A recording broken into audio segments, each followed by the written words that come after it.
చేసి ప్రతి ఒక్క వ్యక్తిని కూడా పరిశుద్ధపరుస్తాడు ఆయన.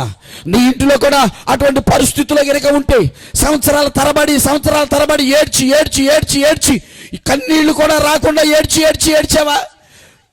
రావటానికి కన్నీటి చుక్కలేదని కంట్లో ఒకవేళ ఏడ్చిన సందర్భాలు గుర్తుకొచ్చి గుండె పగిలేలా ఏడుస్తూనే ఉన్నావా? పెళ్ళైన నాటి నుంచి నా భర్త మారాలి, నా భర్త పరిశుద్ధుల సంఘములో చేర్చబడాలి, నా భర్త పరిశుద్ధ రక్తాన్ని తాగాలి, పరిశుద్ధ శరీరాన్ని భుజించాలి అని కోరుకుంటున్నావా? ఈ